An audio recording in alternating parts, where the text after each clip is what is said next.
been so encouraging this morning. Kind of reminded me why we do what we do, right? Because there's a problem and there's a need, and we need to be out there doing something about it.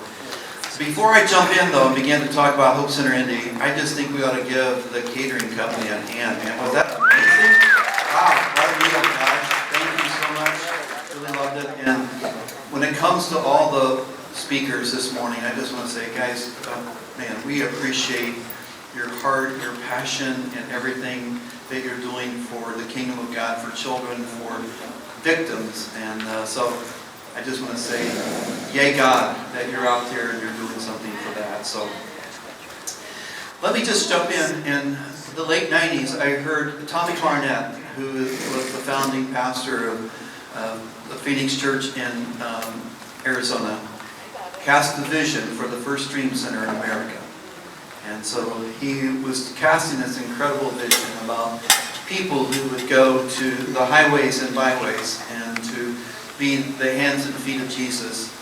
And he talked about rescuing girls off the street and giving them an opportunity to gain their life back again. And he painted this incredible vision of Jesus' hands and feet and heart going out there rescuing and helping. And I sat there in my seat that day and I thought to myself, I would love to be part of a church like that someday, even though I was actually pastoring a church. And so in 2015, I Googled the Dream Center in Los Angeles just to see how they were doing. And this promotional video, this young girl said, I came to the Dream Center, I tried to kill myself, this was my last resort.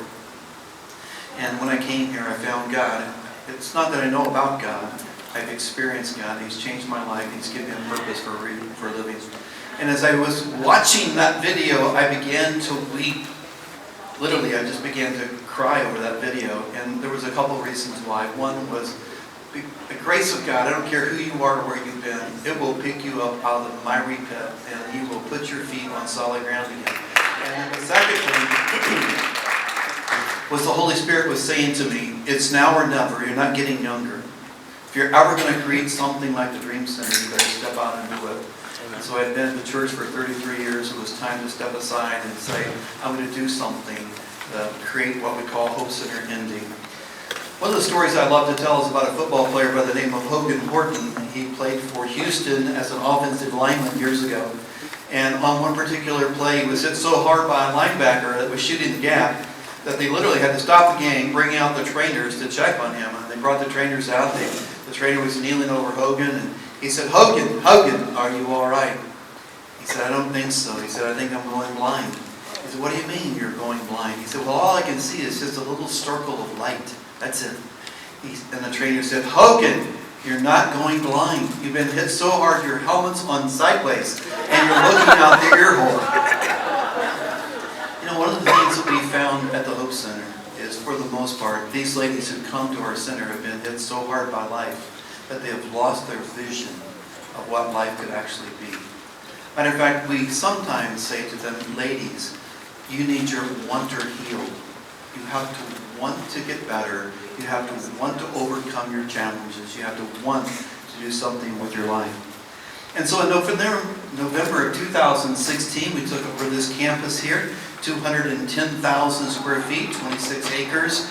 And when we did, we began to think about what we could do at the Hope Center. Matter of fact, my son David and I actually stepped out to create the Hope Center together. And when we did some research, we realized there was more men's facilities in Indiana than women. And so we thought, okay, let's do something for ladies. And the more research we did, the more we realized there was almost nothing being done in the area of residential care when it came to ladies coming out of trafficking. We realized there was a lot being done in awareness, and man, we've got a lot of awareness here this day. All the things that's been shared with us has been fabulous. There's some going on in the area of rescue, but really, honestly, what do you do with them once you rescue them if there's no residential program? And so we began to realize that one of the great challenges is this residential program. And so in 2016, we took over this campus, and when we did, we began to figure out our mission and our purpose. And so our mission was to impart hope and healing to every heart. In other words, man, I'm all about Jesus, and I'm all about helping everyone. And so we don't care who you are when you come on our campus. Our desire is to impart hope and healing to your heart and to help you. Our niche is really helping ladies come out of trafficking and sexual exploitation, all kinds of trauma that they've been going through. When I think about the Hope Center, we are a Christ-centered shelter. We're not a clinical, even though we function like a clinical. We are 24/7, 365, meaning we've got shifts around the clock of people coming to take care of these ladies. And we are a Christ-centered shelter, and when people come to the Hope Center, they literally sign on the dotted line that they know that this is a Christ-centered shelter, and they are coming, and they are okay with that. We often say this: they don't have to pray like us, act like us, even do the things that we're doing, but they have to be respectful of who we are as a shelter, and that we are a Christ-centered shelter. But I would say, for the most part, the ladies who come, they were looking for any kind of hope. They were looking for any kind of help. And if God can step in there, it's kind of like, God, I don't know if you're there or not. God, I don't know if you care or not, but if you are there and you do care, would you do something in my life? And that's kind of where they are. For some of them, they don't know if he's there. And for others, they don't know if he cares. But if he is, and he does care, then please step in and do something. I remember one time I was teaching a class with some of our residents, and I was sharing with them about God's incredible love for them, which for them is difficult to understand. I began to share with them about God's love, and then all of a sudden, as I was sharing about God's amazing love, one of the residents just blurted out, and just really emotionally charged, he said, "Where was God when I was out there?" All the other residents in the class, it was kind of quiet. Matter of fact, I think they probably felt a little bit embarrassed for me, because now I've got to answer this question, right? Where was God when I was out there? I was praying, I was asking for help, and I was struggling. Where was God in the midst of all those things? So I was sitting there for a moment. I said, I'll tell you where God was. God was working in the heart of this pastor who had to step aside from a church that he had pastored for 33 years. He had to step aside from security and risk everything to create a place called Hope Center Indy, where you could come and find a safe place and a healing place. And she looked at me and she said, "Good answer, Pastor." But God is working, right? And he's working in the hearts and lives of people like you guys to make an eternal difference in the lives of people who can't help themselves, that desperately need someone to stand in the gap for them. Well, we started with imparting hope and healing to every heart. And we have 3 residential programs now on our campus. And we kind of did it backwards, I think. And if I would do it over again, I would start with short-term, then long-term, then transitional care. But what we did was we started with Take Heart Residential. It was a 15-month residential program. And one of the things that we wanted to do is we wanted to make sure that we created something long enough that could actually be on their pathway and their journey toward healing. Now, short-term programs, whether it's 30 or 60 days, that's a good beginning. But what we realize is it really doesn't bring healing enough for them to be able to stand on their own feet and go back out there. And so we thought, okay, let's create something. So we did 15 months, 5 90-day segments, and we literally graduate them every 90 days. And we took in our first resident in August of 2017. But it didn't take us long before we realized that even 15 months wasn't long enough for some of these ladies. It all depends on their emotional health and how quickly they can begin to recover from the experiences that they've actually had. We had a young girl that came from New York. She was in our program for about 3 months. She was doing fantastic, and she said to me one day, "Pastor, I think I'm ready to go." And I thought, no, you're not. But we're a volunteer program. They have to want to be there. One of the things we realize is this: if they don't want to be there, we can't help them. They have to want to get better. They have to want healing. They have to want us to be part of their lives. And she said, "I think I'm ready." And so she ended up leaving. About 6 months later, I heard a report about her. And it was this: that she was doing fantastic. I thought, that's interesting to me. She had got her own car, got her own apartment, she had a job, she was doing really great. And I thought, what in the world, how in the world did this girl do this on 3 months? And so then I heard back that her sister was part of the staff of a church, and she became her support base outside, out there. And I thought, man, if I had those kind of sponsors and mentors and people who would step into the lives of these ladies, once they finish our program, they would all be out there doing really well. And so it didn't take us long though. Once our 15-month graduates, we began to realize we needed a transitional program, and we called it Hope Community. And so it's an 18-month transitional program. When we think about Hope Community, they have their own program director, they have their own program staff, they have to still go to Celebrate Recovery, they have to meet with their mentors, their sponsors, they still have to work on all their goals. We are treating them, so they are in another program with a different program director, but they're still on our campus. And then, as we continued the process over the last several years, we began to think about this. 15 months is such a long time for a young girl to give of her life. It's kind of like going to the service, right?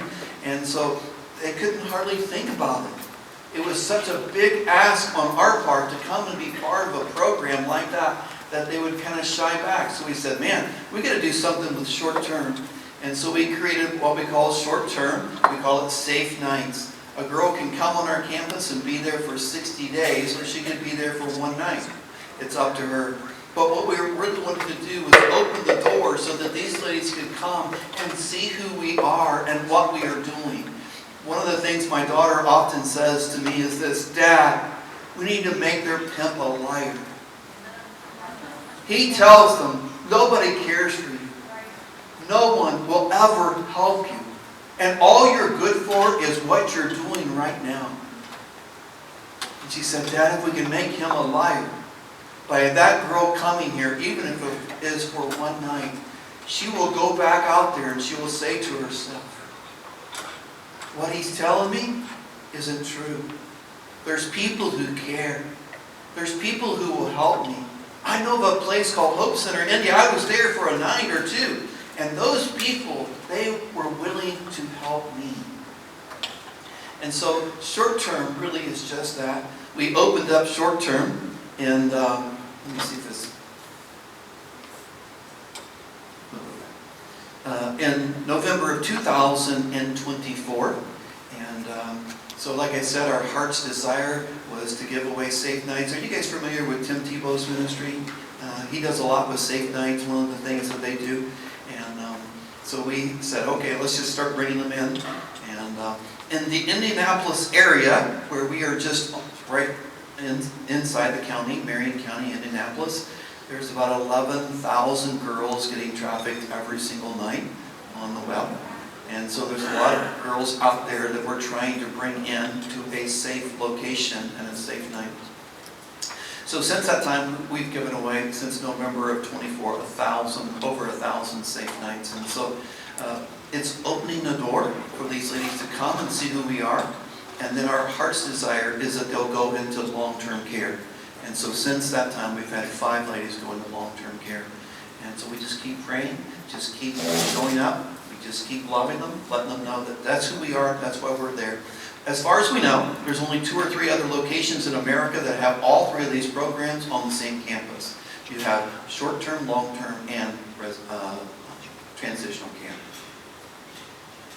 This is one of the testimonies of one of the girls that's been in our program. Being here has given me so much hope and started me on the road to healing. I've done so many things that I never dreamed I'd ever be able to do. I've learned so much here. One of the hardest is that I can do hard things, even though I'm afraid. Changing and healing are hard, but so is staying the same. You just have to choose your heart. I think the biggest thing I've learned is that I don't have to be ashamed of my scars or my story. So helping them to understand that God can write a new chapter of their lives and give them a new beginning, and that's a beautiful thing.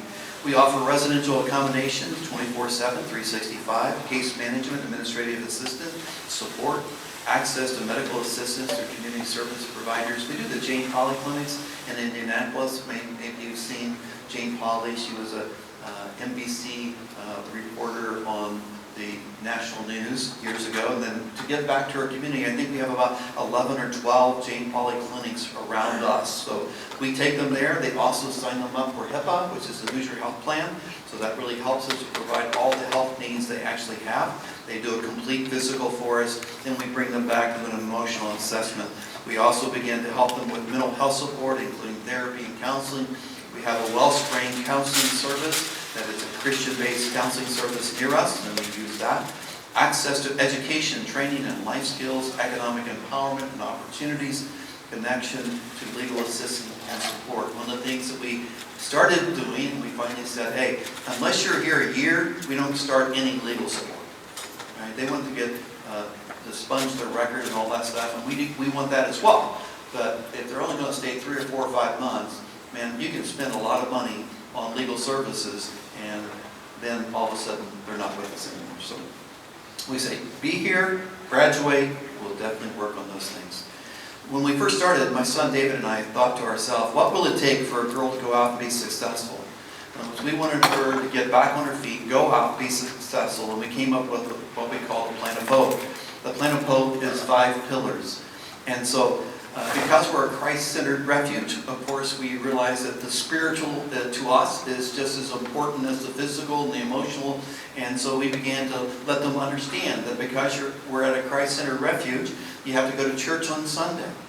You have to take a Bible class every day in your classes. You have to go to prayer meeting on Wednesday night. You have to go to Celebrate Recovery, which is a faith-based recovery program. So the spiritual is really important. Let me just say this. I would say 95% of all the girls that come into our program will come to Christ in the first 2 weeks, because they have never experienced that kind of love, support, and encouragement. And so it is a beautiful thing to see the transformation. We are baptizing these girls all the time. So it's a beautiful thing.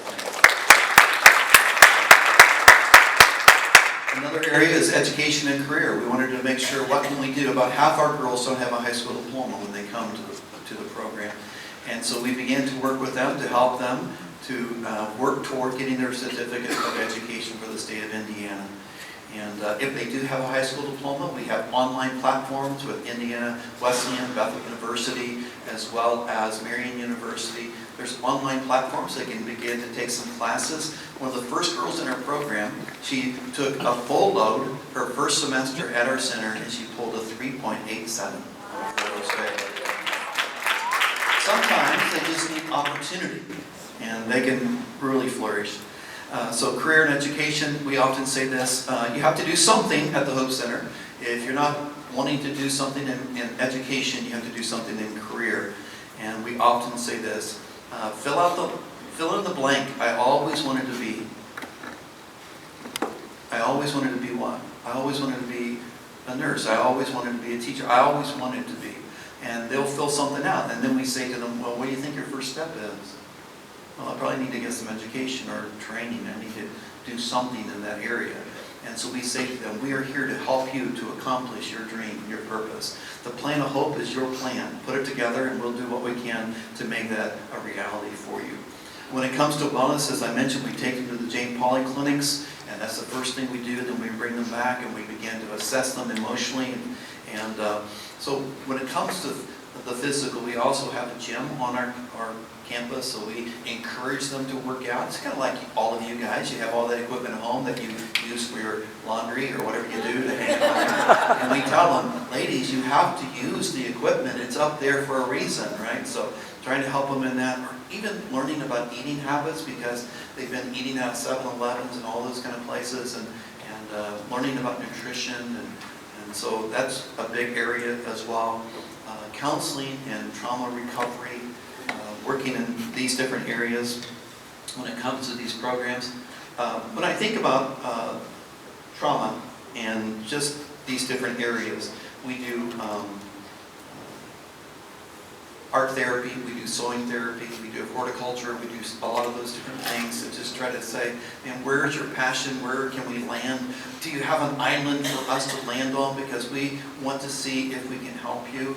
And so I would just say this, I didn't know a lot about art therapy when I first came to Hope Center, but man, I'm a big advocate of art therapy today, and how it can begin to help these ladies to express themselves and work through some of those kind of things.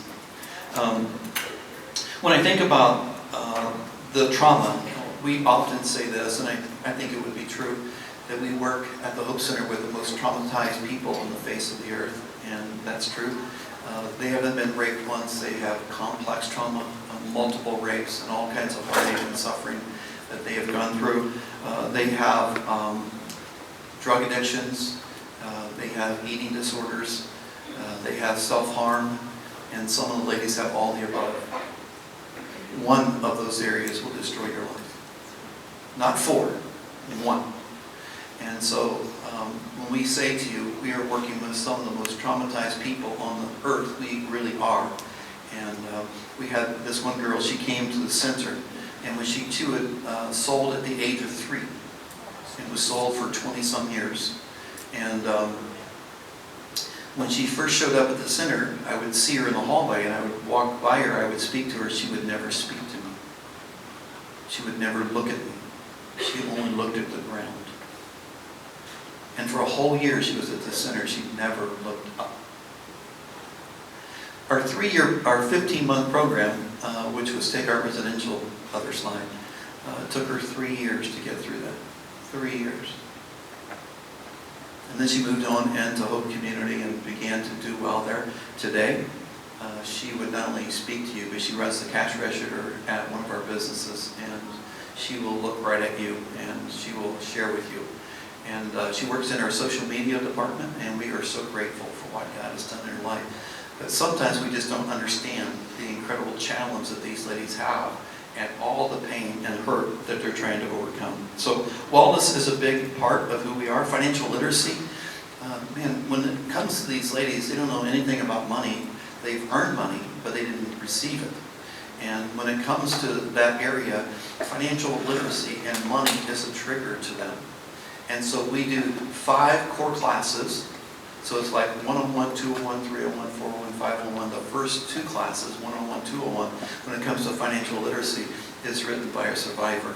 And the reason for that is because she was triggered every time she had to deal with money. Which you can understand. They were beat for money, yelled at for money, everything about money. And so it was abuse of that. And so any kind of dealing with money causes them to be stressed. So the first 2 quarters is about working through some of their feelings and just the trigger of money.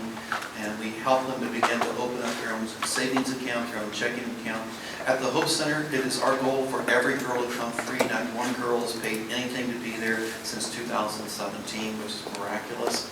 And so they can save the money while they're there.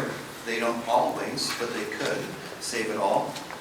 But we do help them to begin to open up their savings account, checking account, and really helping them to get all the way to what would retirement look like, having goals and dreaming about the future, some of those areas. And then the last one is relational. The relationships are so dysfunctional, like has been mentioned here, about half our ladies were trafficked by their own family. They get trafficked for drug money, rent money, whatever it might be. And you can just imagine when it comes to trust, there's not much. And they will be at the center a long time before they'll trust even us. So trying to help them to overcome some of those dysfunctions of their own family is a challenge. So we start with conflict resolution. As it was mentioned earlier, they usually either want to fight you or it's fight or flight kind of a thing. And so they want to, but we try to help them understand healthy conflict. It's okay. We can talk through this, work through this, get through this. If you know anything about damaged ladies, putting them on the same floor, you need conflict resolution. And we often say this at the Hope Center. I'm telling you, we often say this, our issues have issues at the Hope Center, because sometimes it's a big challenge for them just to be able to relate and get along with their own people that they're working with and being part of. So we also work trying to reconcile them with their family if possible. A lot of these, we do not allow their children to come, so if they have children, usually before they ever show up at the center, they've lost them. To Child Protective Services, to foster care, maybe a grandma, maybe a parent, someone may have them, But if possible, we try to reconcile them to their children. So we would reach out to the foster parents and we say, hey, we have so-and-so in our program. We would love to know if she could meet her children or see them. And so if they respond to us, absolutely not, we understand. I mean, she's burned a lot of bridges. She's gone through a lot of things, so they don't want that child on that roller coaster anymore. And so they'll say no. Or sometimes they'll say this. She's in your program? Yeah. How long's she been there? 6 months. How's she doing? Really well. Okay. We'll let her see them. And we've had ladies in our program that hadn't seen their children in 7 years get to see their kids. So it's a big thing. So the Plan of Hope is 5 pillars. We're set up like a college. They have to take a class in every one of these every quarter. We graduate them. We celebrate them because we don't know how long they may be with us. And so it really is. We often say this. I had this lady, or I should say, I had this father call me up. He said, hey, I just rescued my daughter from Georgia, and I was wanting to see if I could get her in your program. And I said to him, do you mind me asking you how you actually rescued your daughter from Georgia? Because he was in Indiana. And he said, yeah, I'll tell you as long as you understand something. And I said, what's that? He said, a father will do whatever it takes to get his daughter back. Amen. And I said, I'm good with that. You know, I'm a father of 4 girls. I'm good with it. And so he said, my daughter met this guy online. She thought he was 17, he was 40. And when she met him, he basically took her to Georgia and trafficked her. And so I went to Georgia looking for her. I got word that she could be in Georgia. I went there. And I went into Georgia and I said, who is the biggest drug dealer in Georgia right now? And they said, this guy. He said, I want to talk to him. So he set up a meeting. Took a picture. He said, this is my daughter. She's here someplace. I want to find her. Do you know where she's at? He said, I think so. He said, I'll take you there. So they took him to an old warehouse. The drug dealer got out of the car, walked in where the pimps were and these girls. And because the drug dealer walked in, it was okay. You understand what I'm saying? So he goes in, he sees the girl there. He said, your dad's outside. You can go out and see him if you want to. You don't have to. You want to see him? So she walked outside. She went out and Dad said she looked like hell warmed over. She was thin as can be, just looked terrible. And he said to her, would it be okay with you? Would you want to go get something to eat? She said, yeah, I think I'd like that. So he took her to a restaurant and fed her something to eat. He said, honey, would it be okay if I would rent a hotel room and you could shower and clean up? Maybe we could get you some clothes. Would you be interested in that? She said, yeah, I think I would do that. And then after the next day, he said to her, would you go home with me? She said, yeah, I will. He got her back to Indiana, didn't know what to do with her because she was so broken, so messed up. He calls me and I'm talking to him on the phone. He said, I need help. I need to get my daughter into a program. Would you be willing to take her? And I said, well, sure. He said, well, here, talk to her. Right to her ear, like, okay. Her name was Hannah. I said, Hannah, just come and just do a tour, just see who we are. We're set up like a college. Just come and see what you think. And she said, I might. Didn't give me any commitment whatsoever. I was in the beauty shop, coffee shop at the Hope Center as well. And it was like 2 months later. I hadn't heard anymore. And so the lady that was fixing the coffee, she said to this couple, oh, there's Pastor Hubert right over there. You can go over and talk to him. So this couple comes over to talk to me, and they said, hey, we talked to you on the phone a couple of months ago. Do you remember that? And I said, yeah, I do. They said, our daughter's been in your program for 6 weeks now. I didn't even know she was there. I mean, come on. So, and I said, man, that is fabulous. I had no idea. But, you know, I don't spend time with the girls other on Wednesday night at prayer. And I don't always know all their names either. And so, but it's a beautiful thing to know. So when it comes to these 5 pillars, it's set up like a college. It really is. And it gives them an opportunity to graduate and keep going and keep moving. So, this was the top left here was our celebration of opening up our short-term program. And then down here on the bottom right is of the rooms for these ladies. So we do adopter rooms. I was doing a tour one day, and this lady said to me, "Can we adopt a room?" I said, "What a great idea." "Yes, you may." And so all of our rooms have been adopted 2 or 3 times over. People come in. We let the girl take everything out of the room. Once she's graduated our program, she can take it with her, except the beds. That's a big thing. And then we just re-adopt the room. Another family comes in, re-adopts it, or a small group from church, whoever it might be, a business, and they'll make an incredible moment there. And so, neat story about the adopter rooms. It might keep me on time, so help me. Good. And I was given a tour to the University of Indianapolis girls volleyball team.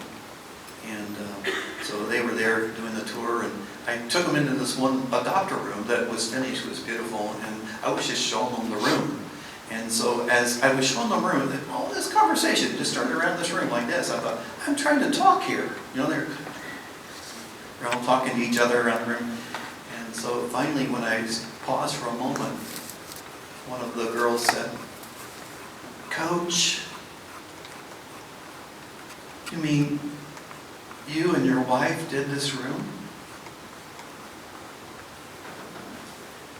And I didn't even know that him and his wife and their small group from their church had done that room. But we just used that room that day to walk into. And so they were just God of the love that their coach had for the Hope Center and what he was trying to do to help and then to bring them there to serve. And so about several months later, I got an invitation to come to the volleyball game for the University of Indianapolis girls volleyball team. They said, "Hey, we've been doing some fundraising. We'd like you to come down." I was thinking, okay. So I go down to this game that they're having. They decided they were going to do, I thought, well, I'll go down and get some Walmart bags full of, necessities and different things that they would buy. And so I go down there, and sure enough, they had a few bags underneath the table. But they said, "Hey, just before the game starts, we want you to come down on the floor, and we're going to introduce you." And so, okay, so before the game starts, they make this big announcement, and so they say, "Hey, we just want you to know something. We've been raising money for Hope Center Indy," and so in their crowd was these orange T-shirts that said "Serving Hope," serving hope, and so every mom and dad and grandma and grandpa and brother and sister and anybody else they could get to buy those shirts were there in the crowd. It was amazing. And so these 2 girls came carrying out this wood check, this cardboard check, and they were hiding it, right? And they finally turned it around. It was like $3,400. And so it was an amazing story. When you think about college girls who have no money, to be able to raise $3,400 was absolutely amazing. But adopter rooms, that's one of those areas right there. It's a beautiful way in which people serve us. Short-term, when we think about our short-term program, get there. Like I mentioned, we've already done about 1,000 safe nights already, and it really is starting to help us to reach out and to provide a safe place for these ladies each and every night. So.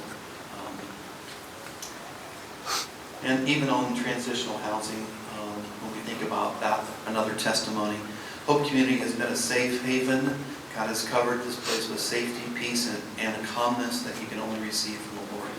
All the staff, residents help make this place feel like home, and I'm thankful to the Lord each and every day I'm part of this community. Recovery and healing are not the things that are cured overnight. This community shines a light on the darkness and shows that they are with you every step of the way. I truly love being part of this community in any way, and this place is home for me. And so just really a great testimony. One of the things I get to do every week is I do tours at the Hope Center. It takes about an hour and a half to do a tour. Sometimes 2 hours. It's a big campus. We have a lot of things. The more the Lord does, the more we have to show, the more things we can talk about. And so that's kind of neat. I was doing a tour, and usually when I do tours, and you guys were talking about it earlier today, is, believe me, there is sexual abuse in a lot of people's lives. And sometimes they address it, and sometimes they don't. When I go to churches and speak about the Hope Center, I go and I talk about the Hope Center, and sometimes there will be people come down the altar, they'll want me to pray for them. And one of the first couple times I spoke about the Hope Center, I had this lady come down, and she was standing in front of the altar. She was like 80 years old. And she said to me, "Pastor, I was abused as a child, and I've never gotten over it. Will you pray for me?" One of the things I realize on the tours is how many people are crying when I do a tour. And if there's 3 or 4 people on the tour, I'll have at least one, what I call weeper. One person that's usually wiping the tears from their eyes. And so we go through the educational building. When we go through the educational building, these ladies do silhouettes. The silhouette on the outside of their picture, their shape, the form, is all the evil, cruel, mean things that have been spoken to them and over them as lies. And so then on the inside are all the things that God says about them, that they're beautiful, they're chosen, they're forgiven, all the things, all the promises that you can have from God's Word. It's written there in Scripture and all that stuff. And so as we walk our way down through the art gallery of these ladies and their stories, people just stop and they see all these mean, vile, cruel things that's been spoken to them. And a lot of times people are crying. And they're wiping the tears from their eyes. And sometimes they just kind of leave them alone. So maybe a friend or a family member, someone that came with them, they'll drop back from the tour, they'll hold them, they'll comfort them, then they'll finally kind of bring up the rear, they'll catch up. But on this one particular tour, about a year ago, this lady started crying right away. I mean, I never even made it to the educational building. She was crying right away. And I thought, my goodness, she's really hurting. And so she cried through the whole tour. We finished in the prayer center, and at the end then, I wasn't always as bold as Jesus. "Woman, why are you crying?" like at the tomb, right? "Woman, why are you crying? There's good news here." And so, but when she got ready to leave, I finally said to her, "Are you okay? I mean, for an hour and a half, you've been crying through this whole tour." And she said, "Well, maybe you heard. It was December 23rd that there was this girl that froze to death on top of a restaurant downtown Indianapolis." And I said, "Yeah, I do remember that. It was on the news, and I read it in the paper as well." She said, "That was my sister." And on the tour today, I was thinking, if I would have known about this place, maybe, just maybe, she would be alive today. A place like the Hope Center. Well, when I think about the different things that God's done at the Hope Center, it's Ephesians 3:20 kind of stuff. And one of the things that we do at the Hope Center is we have giving engines, social enterprises, businesses that helps us to employ all the ladies. Not one girl has to go off campus. In the very beginning, we would have to send them to McDonald's, wherever we could get them a job, and so they would go to work. And but it wasn't a good atmosphere for these ladies. They were still struggling with drug addictions and all those kind of things. And so we said, we got to create our own engines right here on campus. And so that's exactly what we did. We began to create giving engines and businesses. So today we have 3 boutiques. We have them in 3 different locations where people literally come and they buy from us. Right now we're 95% retail, 5% what we call thrift, where it's donated clothing from churches and other people. We have 2 coffee shops, 3 wedding venues. We have a wedding barn. We also have a formal wedding venue. We have outside wedding venues. We have 5 greenhouses. We have a used bookstore that we have put back together. We have the canine training division. We have a beauty salon. We had to create that because, just think about it. I often say this on the tour. We created the beauty salon out of a selfish need. We were having to transport them to get their hair done. That meant I had to send a staff person to set 2 hours at some beauty shop. But this is crazy. We're not doing this. We can just create it our own. So today we have 6 full-time stylists that are open to the public, but they also serve all of our ladies. And so it's another way of us being able to meet their needs. And we have 2 girls that started in our coffee shop that are now beauticians, and so, or stylists. So we're really grateful for those kind of things. We also then have just started what we call manufacturing. And so we have been approved by the FDA to be an assembly manufacturing area for biomedical devices. Is that a God thing or what? And so when you think about that, it gives us an opportunity to really provide these ladies with some really good paying jobs. It gives them upward mobility when it comes to their life. Once they finish our program, they can go off campus, find their own apartment, and still work at the Hope Center. So we have just started our first medical device. It's a new CPR device by Compact Medical, and we won that award to be able to assemble all their new medical CPR devices. And so one of the things I would always say is this: I'm a pastor, I'm about saving souls. I didn't know I would one day be saving lives. And so at the Hope Center, we're going to be saving lives as well. So just last week we ran our first, what we call lot of our medical devices that will be going out our doors. And so this year we're looking to do about 10,000, next year 100,000, into the millions. Because these devices are amazing. And so we're really excited about that. The Given Engines are about sustainability, long-term longevity. We want to be there for a long time. It's about social skills, giving them opportunities. The ladies that work in the boutiques, one of the things that they do, they've learned about fashion, postage design, presentation, all that. It gives them a safe place and what we would call an easy way to come back out into society to begin to work. And so since we've started our Giving Engines, they've given back to the Hope Center, we're at around $600,000. And so the other thing is, we operate off of EOS. EOS is Entrepreneur Operating System. It's how you organize your organization. And so it is fantastic. So one of the scorecards for our businesses is how many hours do the residents work each week. And so we score that, because that's us paying them to be at the center. You understand? And so last couple of weeks, we do about 160 hours of paid employment for our residents. So some can work 5 hours, 10 hours, kind of depends on their emotional health as well as where they are in their program. Well, David and I started the Hope Center together, and then in 2019 he was diagnosed with a heart defect. And for someone David's age, 28, success rate was well over 95%, but in this situation we ended up losing him in his sleep 14 days post-op. And so to say that we were devastated as a family is an understatement. Matter of fact, we often say this: the Hope Center is for everyone, and it was for the Nolen family as well. As we stood in the circle of loss, trying to figure out what we were doing, David was my succession plan. 28, I was going to hand the center over to him. I'm not getting any younger. And so after his passing, Kroger came on board and they said, hey, we'd like to do a Hope Center in David's honor. Would that be something you would be excited about? We said yes.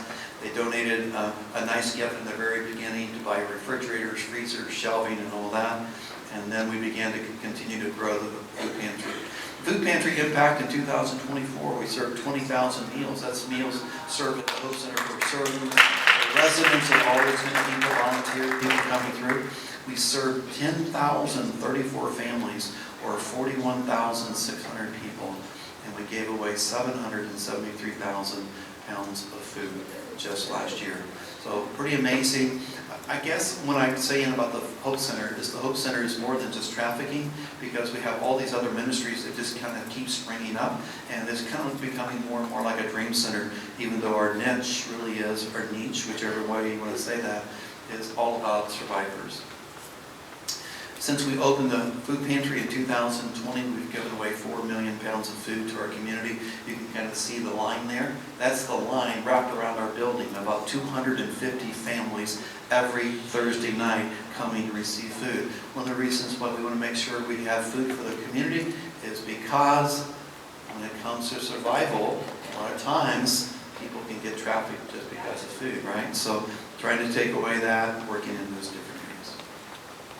Another area of Ephesians 3:20, beyond what you could ever ask or imagine, was the canine training barn on our campus. And so Todd Jordan came to our campus one day and said, can we actually begin to train dogs on your campus to sniff out electronic scent detection, and that would be used in search warrants for child exploitation, child porn. And so he said, man, we'd love to do that. And so we have a video. He's going to explain it a lot faster than I can. So let me see if I can get this actually to work. And yeah, right there it is. My name is Todd Jordan. I own Jordan Detection K9. We focus on training Labrador Retrievers for electronic storage device detection. Show me. Yes. Good boy.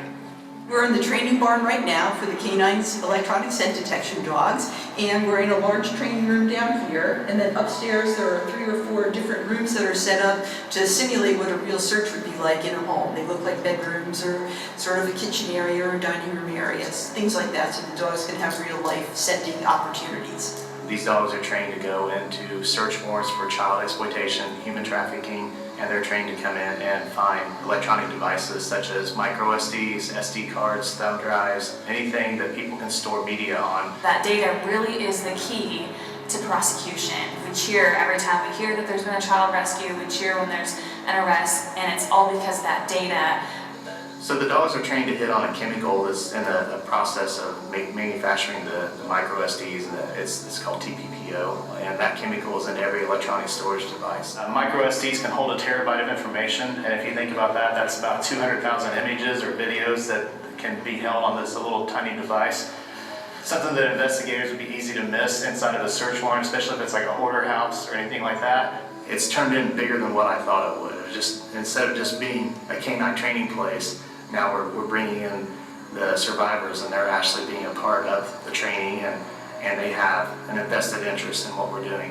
When you look at the relationship between the Hope Center and the electronic scent detection dogs, you know, you look at the people that are in, the women that are in the Hope Center, they're there usually for being involved in some sex trafficking. They come to the residential program to learn, to live a new life, to heal, to have hope again. And you look at what the dogs are able to provide in terms of unconditional love, the opportunity for them, the women, to learn skills that are marketable. From spending a year or so in the program, they would be able to go into any pet store and become a trainer. And they would have the skills to go in and help out in a grooming salon for dogs. But what we're trying to do in this introduction for the women into this program is really taking a look at how you create a good relationship with a dog and learn to teach a dog or help a dog learn is very much the same way you develop a relationship with a person, a positive relationship with a person. For so many of these residents, they still know women and children that are still being exploited, that are still being trafficked. But when they see the dogs and they hear about what the canines are doing, it gives them a sense of, we can be part of this. And I remember one of the graduations last year, I was sitting next to one of our residents, and we had shown a video of what some of the dogs were doing and the connection with the canines here at the Hope Center. And after the video was over, I looked at the resident and she had tears in her eyes, and I was like, oh, what are you feeling? And she said, I feel proud. She felt proud to be part of this canine program here at the Hope Center. They know that they're going to help other children, and that's a really important thing that gives our residents purpose.